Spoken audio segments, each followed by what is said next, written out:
উৎসবের রঙে রাঙা পাহাড়। জলকেলিতে শেষ হল মারমা জনগোষ্ঠীর বর্ণিল সাংরাই। জলকেলির উৎসব আর মৈত্রীর বন্ধনে শেষ হল পাহাড়ের বর্ণিল সামাজিক উৎসব সাংরাই। পুরনো বছরের গ্লানি মুছে নতুন বছরকে স্বাগত জানাতে বান্দরবানের রোয়াংছড়িতে মেতে উঠেছিলেন মারমা তরুণ তরুণীরা। সমাপনী দিনে পার্বত্য চট্টগ্রামের সকল জাতিসত্তার অধিকার রক্ষায় ঐক্যবদ্ধ থাকার আহ্বান জানিয়েছেন আঞ্চলিক পরিষদের সদস্য KS মং। বান্দরবান থেকে অসীম রায়ের পাঠানো তথ্য ও চিত্রে বিস্তারিত। পাহাড়ের গায়ে এখন উৎসবের আমেজ। মারমা জনগোষ্ঠীর প্রধান সামাজিক উৎসব সাংরাইকে কেন্দ্র করে মৈত্রী পানি বর্ষণে মেতে উঠেছেন পাহাড়ের মানুষ।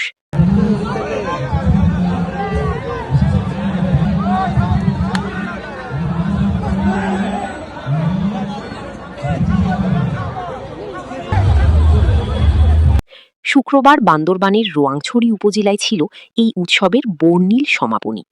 একে অপরের গায়ে পানি ছিটিয়ে পুরনো বছরের সব দুঃখ আর গ্লানি ধুয়ে মুছে সাফ করে দিলেন তরুণ তরুণীরা। মারমা সংস্কৃতিতে এই মৈত্রী জলকেলি কেবল আনন্দের খোরাক নয়, বরং পারস্পরিক ভাব বিনিময় ও সামাজিক বন্ধন দৃঢ় করার এক অনন্য মাধ্যম। 5 দিনব্যাপী এই উৎসবের সমাপনী দিনে রোয়াংছড়ি কেন্দ্রীয় উৎসব উদযাপন কমিটির আয়োজনে অনুষ্ঠিত হয় সাংস্কৃতিক অনুষ্ঠান ও কনসার্ট। বান্দরবান অসাম্প্রদায়িক জেলা। আধুনিকতার ভিড়ে আমাদের ঐতিহ্যকে নতুন প্রজন্মের কাছে তুলে ধরতে হবে। সকল জাতিসত্তার অধিকার রক্ষায় আমাদের ঐক্যবদ্ধ থাকতে হবে।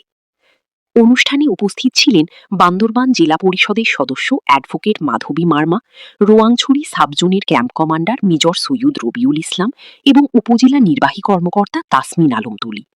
সম্প্রীতির এই উৎসবে আয়োজকদের আর্থিক সহায়তা প্রদানের পাশাপাশি পাহাড়ের কৃষ্টি কালচার রক্ষায় গুরুত্ব দেন অতিথিরা।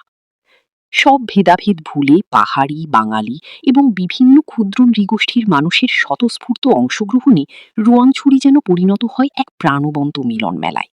নতুন বছর সবার জন্য বয়ে আনুক শান্তি ও সমৃদ্ধি, এমনই প্রত্যাশা পাহাড়বাসীর। উৎসবের এই সমাপ্তি কেবল একটি আয়োজনের শেষ নয়, বরং পাহাড়ের সম্প্রীতি ও ভ্রাতৃত্বের এক নতুন অধ্যায়ের সূচনা।